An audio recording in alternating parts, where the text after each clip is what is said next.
கர்த்தர் மேல் உன் பாரத்தை வைத்துவிடு, அவர் உன்னை ஆதரிப்பார் என்று ஆண்டவர் சொல்லுகிறார்.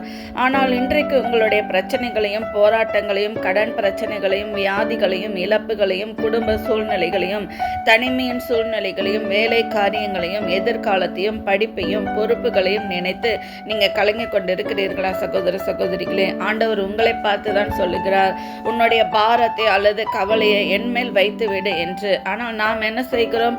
கவலைப்பட்டு பாரத்தோடு பலவீனத்தோடு வியாதியோடு நிம்மதி இழந்து காணப்படுகிறோம் சகோதர சகோதரிகளே. ஆண்டவர் உங்கள் பாரத்தை என் மேல வைத்திருங்க. ஒருவேளை நீங்களே மறந்தாலும் ஆண்டவர் உங்களை மறைக்க மாட்டாரு. வருத்தப்பட்டு பாரம் சுமக்கிறவர்களே, நீங்கள் எல்லாரும் என்னிடத்தில் வாருங்கள், நான் உங்களுக்கு இளைப்பாறுதல் தருவேன் என்று ஆண்டவர் சொல்லுகிறார். ஆனால் நாம் என்ன செய்கிறோம்? ஆண்டவர் மேல பாரத்தை வைப்பதை போல காணப்பட்டு பின்பு அந்த பாரத்தை நினைத்து கலங்கி கொண்டு இருக்கிறோம். அதற்கு ஏன் ஆண்டவர் மேல நம்ம பாரத்தை வைக்கணும்? நீங்கள் ஆண்டவர் மேல் பாரத்தை வைத்து விட்டால் அதற்காக ஜெபிங்க, கவலைப்படாதீங்க. மாற்றங்களை ஒன்று பண்ணுகிறவர் தேவன்.